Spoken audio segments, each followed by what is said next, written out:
prices between farmers and herdsmen. That cow you see is one of the lowest in quality in the world. As a breed, it is very good breed. The Fulani Gudale or the Fulani Brown are very good cows.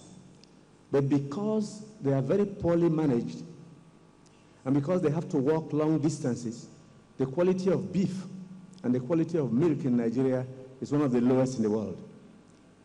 That cow you see there can give you only 1 beer bottle of milk a day. The same cow in Uganda gives you 12 bottles of milk a day. The cow in Israel or the United States or Holland gives you 40 liters of milk per day.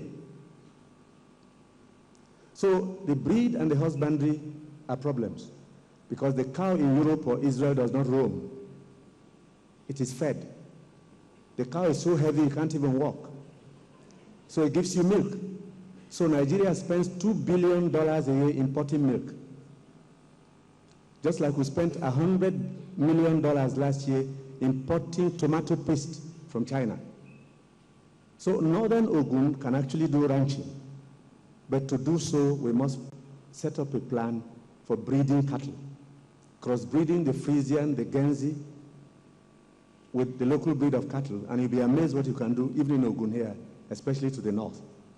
So there are many of these things that we have to deal with, and the final one is extension service.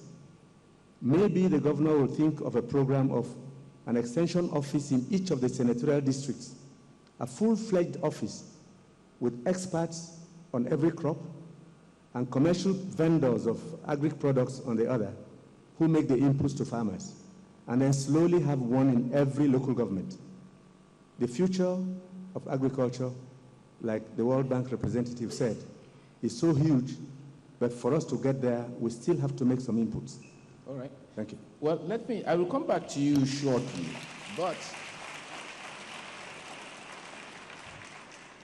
for me, I think perhaps the most startling thing that I'm hearing now is that it's not even so much we don't have the capacity, it's just that our management of that capacity is actually quite a problem. But we'll come back to what the state government particularly can do in a short while. But let's look at this whole issue. If agriculture isn't performing so well, and yet we say Ogun State's urbanization rate are higher than national levels, and given the issues that's already been raised about cost and all of that, how do you're looking from the perspective of an urban development expert, what's your own sense of some of the key issues, 2-3 issues that right now should be in the melting pot for thinking about, and then we'll come back to what needs to be done specifically about themselves? No, you need to switch it on. Thank you, Dr. Solari. We have had that in this session that there's a great potential for urban development in Ogun State. I confirm that to be true, but what do you need for urban development? The first thing you need is land. Fortunately, we have land. And the control of the land is in the hands of government. So government must position itself in such a way that it can provide land for development. And I'm sure that this government is prepared to do that. The next thing you need is capital. And for urban development, you need a lot of it. Urban development is not cheap. It is very expensive. Now, but I tell you that the catchphrase in urban development is invest now and reap bountifully later. The returns on investment come very gradually and for a very long time. That's the reason in the developed economies you have mortgages for 30 years, 25 years, no. But we don't have a framework for that. But that is not to say that the funds for the development can't be found. What I discovered, because people had said, oh, there's no framework for mortgage financing. But all the development that are going on in Lagos, where I live, and there's so much of them, they're not unsold. People bought them. And don't forget that almost half of Nigerian economy is unrecorded. So these funds come from somewhere. The problem will be how to harness and put together this fund in order to develop. What I can say is that if Ogun State is able to find the initial fund, there is a demand for properties. But there are certain things government should be doing. Can I crave your indulgence to come back to you about what the government should do in a short while? Just a minute. Okay. Mr. Agbaje, I'm sure you knew eventually all of this would land on your table. Now, a lot's been said, but I think some of the most crucial points that we made have been around the facilitating role of capital. You know, how do we get capital, both from the farmer's perspective, from the urban developer's perspective? Indeed, the World Bank representative also alluded to some of the issues and the work the World Bank is doing. Now, from your perspective, just looking at the Nigerian financial architecture and infrastructure, can it provide the kind of support that these sectors require if we are going to grow? Because I take, for example, agriculture. Before the new numbers came out, total funding for agriculture was 4% of total loanable funds, whereas the sector we used to think was about 40% of the national economy. So it's a real issue of how do we get capital to facilitate outcomes. What are your thoughts?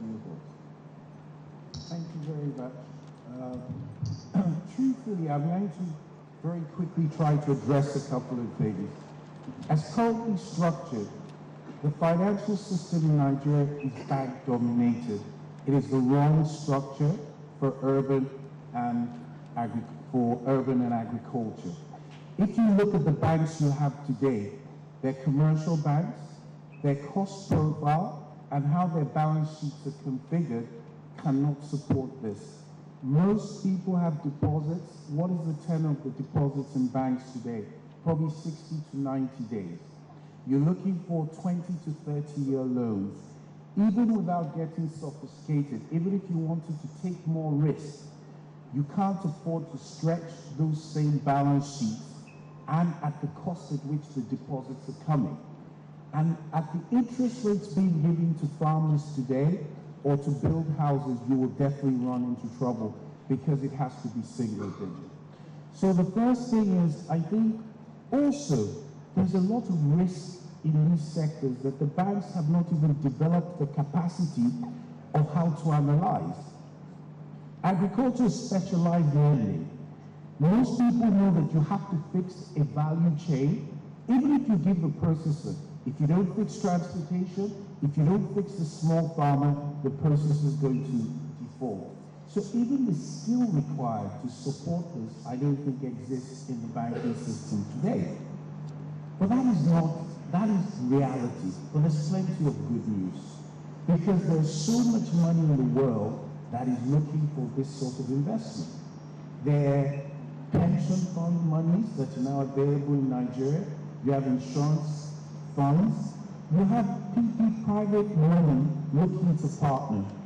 The reason Ogun State is in a unique position is that to attract private money, people have to trust the government. They have to trust the laws. They have to know that you have a market that you would deliver. So if you don't have that, you don't even have a chance. But if, as you have done in the last couple of years, you've created this kind of enabling environment, then you can attract private partnership money. And finally, the type of, as a country and as a nation, we have to develop specialized banks. I think we used to have them in the past. You had things like Bank of Agriculture, you had Bank of Infrastructure, you had Bank of Urban Development.